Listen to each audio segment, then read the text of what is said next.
esses crentes em Corinto se orgulhavam de tolerar esse caso dentro da igreja. Aqui, a gente não sabe exatamente o contexto da situação. Alguns estudiosos têm entendido, à luz dos problemas que Paulo já vem trazendo, capítulo 1 a capítulo 4, à luz do que Paulo vai atacar no capítulo 15, a ideia de que Cristo não ressuscitou na carne, né? Os crentes em Corinto defendendo a noção de que Cristo não ressuscitou na carne, mas a ressurreição de Cristo foi meramente espiritual. Então, já havia uma noção de repulsa à matéria, repulsa à carne. Então, alguns eruditos têm sugerido que os crentes em Corinto, na bagunça doutrinal que eles viviam, chegaram a criar algum tipo de justificação teológica ou doutrinária para tolerar esse tipo de pecado. Ou seja, à luz de 1 Coríntios 15, bom, Cristo não ressuscitou na carne, diriam os coríntios, os crentes em Corinto. Por que ele não ressuscitou na carne? Porque a carne é má. A carne é fraca, a carne não pertence à divindade. A divindade é basicamente espiritual, a divindade tem interesse apenas em salvar as questões espirituais. Bom, se a carne não vai ser ressurreta, se a carne não vai ser redimida, então o que a gente faz com a nossa carne, com a nossa matéria, não importa tanto. O que importa é que a gente seja espiritual e seja conectado com Deus. Então, essa é uma possibilidade. A ideia de que a matéria ela é intrinsecamente má, ela é indiferente o que se faz com a matéria, porque o que Deus vem salvar por meio de uma ressurreição meramente espiritual de Cristo é a alma, quando muito. Então, a gente não precisa ter preocupação com o que a gente faz na carne. Essa é uma possibilidade.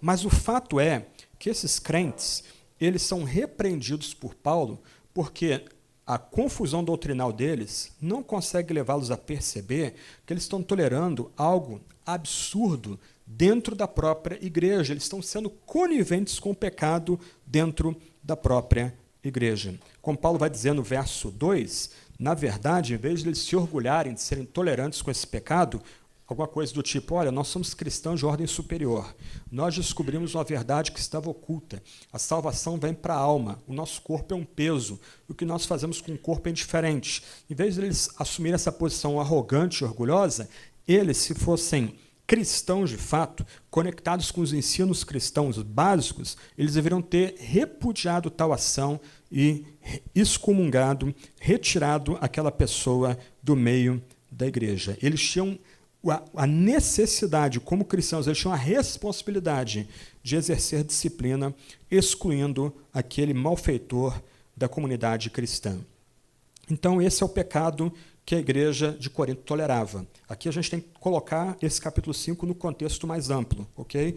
Uma série de probleminhas doutrinários dentro da igreja, uma série de divisões e partidarismos dentro da igreja, o próprio ministério do apóstolo Paulo sendo atacado dentro da igreja. Mais adiante, uma igreja arrogante e orgulhosa dos seus dons espirituais superiores. Eles têm o dom de línguas, eles têm o dom de profecia, eles têm dons que outras igrejas não têm, eles têm um poder econômico que outras igrejas não têm, eles são os melhores, eles estão na cidade mais importante da Caia, eles agora têm uma nova doutrina da ressurreição, eles têm um novo ensino superior da ressurreição. Então, dentro desse pacote todo, nós temos esse problema ético sério que Paulo vai se debruçar, não só aqui no capítulo 5, mas no capítulo 6, no capítulo 7. Na sequência, ele vai tratar exatamente do pecado da imoralidade dentro da igreja cristã. O que nós aprendemos aqui desses 2 primeiros versos é que igrejas que não disciplinam, quando circunstâncias exigem, são coniventes com o pecado. A gente tem que colocar, então, 1 Coríntios 5, não só no contexto da própria epístola, mas no contexto de toda a Sagrada Escritura do Antigo Testamento, como nós vimos semana passada. Nós permanecemos comunidade do pacto. Deus nos chama como pessoas, mas Ele nos introduz uma nova comunidade, uma santa comunidade, e nós estamos interligados. Como eu citei semana passada o poema de John Donne, nenhum homem é uma ilha, nenhum homem vive para si só. Nós vivemos interligados. O que nós fazemos tem consequência para outras pessoas. A gente pode achar que não, mas tem. Imagina um pastor que cai em adultério ou comece a ensinar heresias na igreja. O pecado dele vai trazer consequências diretas e imediatas para toda a comunidade.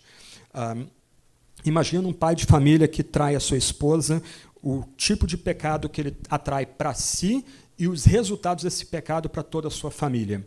Um presidente da República que peque constantemente, impenitentemente, ele vai trazer consequências para si, para sua família e para toda a nação. Nós estamos interligados. O que nós fazemos está ligado diretamente à vida de outra pessoa.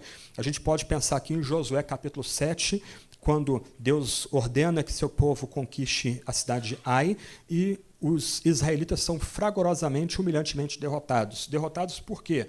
Pelo pecado de uma única pessoa, de Acã.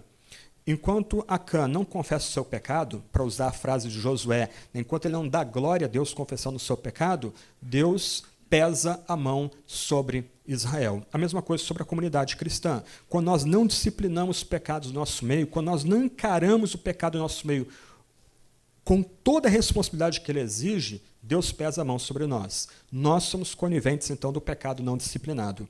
Então, a igreja é chamada a disciplinar quando as circunstâncias exigem. Senão, a igreja passa a ser conivente com o pecado, ela participa daquele pecado diante de todos. Um segundo ponto agora, que talvez seja o ponto mais complicado. Paulo não está para brincadeira. E Paulo aqui despeja raios e trovões, não só sobre o pecador, não só sobre o malfeitor, mas sobre toda a igreja. Versos 3 e verso 5, ele agora designa um castigo para esse ofensor, para esse maledicente, para essa pessoa aí que está em pecado. Ele, de forma muito solene, toda a linguagem aqui é solene, gente. Olha como é que ele fala de Jesus Cristo. Nosso Senhor Jesus, depois, Jesus, nosso Senhor. Os versos 3 a 5 são muito fortes. Dá a ideia aqui que o próprio Paulo está chamando Jesus. Aliás, voltando um pouco, é como se Paulo estivesse presente, ele vai dizer isso, né, em espírito, é como se ele estivesse junto com aquela comunidade, presente com a comunidade em Corinto, de onde ele está escrevendo, é como se ele estivesse ali em Corinto, e ele invoca a presença e o poder de Jesus Cristo para julgar e disciplinar aquela pessoa, aquele malfeitor, aquele homem cristão impenitente. Só um detalhe que eu passei adiante aqui, tem a ver também com os versos 3 a 5, Paulo em nenhum momento ele fala de disciplina para aquela mulher, somente para o homem. Por quê? Porque muito provavelmente aquela mulher não era cristã. Isso tem a ver com o verso 13 que nós vamos considerar mais adiante. Então a preocupação de Paulo não é com os não cristãos aqui. A preocupação de Paulo é toda com um rapaz, um homem, que é membro da igreja e ele está num pecado grosseiro, esse pecado é tolerado pela comunidade. Então Paulo, de forma bem solene aqui, invocando o poder do Senhor Jesus, ele dá ordem como que presente junto com aquela igreja a excluir o ofensor. Uma questão que a gente deve notar aqui é que Paulo em nenhum momento se dirige aos presbíteros da igreja em Corinto. Ele não se dirige aos cargos da igreja, ele se dirige a toda a igreja. E esse é um ponto que tanto Tiago como eu já temos enfatizado bastante aqui, sobretudo usando Mateus capítulo 18. Se nós queremos uma igreja arejada, um ambiente gostoso, um ambiente de paz entre nós, um ambiente que seja diferente, cada um de nós tem a responsabilidade pela disciplina da comunidade. Então, fazendo um eco a Mateus 18, não é papel de vocês vir a mim, ao Tiago, ou a Ender, ou outro pastor ou presbítero da comunidade e dizer, olha, eu vi fulano pecando, olha, eu vi fulano numa situação complicada. Não, se você vê um membro da sua comunidade numa situação de pecado, é obrigação e responsabilidade sua ir àquela pessoa e exortá-la. Se aquela pessoa atende a exortação, acabou o processo disciplinar. E você ganhou um irmão. Acabou ali. Você não precisa levar o pastor, o obreiro, não precisa expor aquela pessoa. O pecado foi confessado, a pessoa se quebrantou, acabou a situação. Se aquela pessoa se endurece e não atende à demanda, então, usando o Antigo Testamento, você deve levar mais uma ou duas testemunhas e exortar aquela pessoa. Aí sim, nesse segundo nível, você pode envolver um presbítero da igreja, um pastor da igreja, um outro irmão, uma outra irmã experiente da igreja, e ir àquela pessoa e junto, tendo cumprido a primeira etapa, e aí sim você exorta aquela pessoa. Se ela se quebranta e se arrepende depois dessa segunda exortação, ok, você ganhou um irmão, o processo acaba-se ali, o processo disciplinar acaba ali.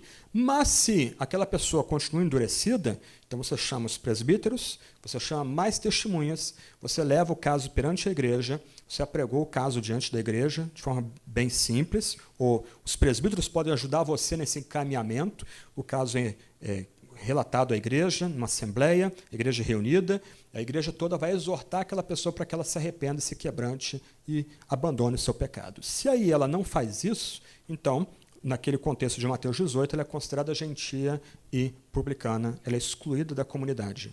E como gentia e publicana, ela agora se torna 2 vezes mais alvo da graça divina e do nosso esforço de tentar trazê-la de volta à comunidade da fé.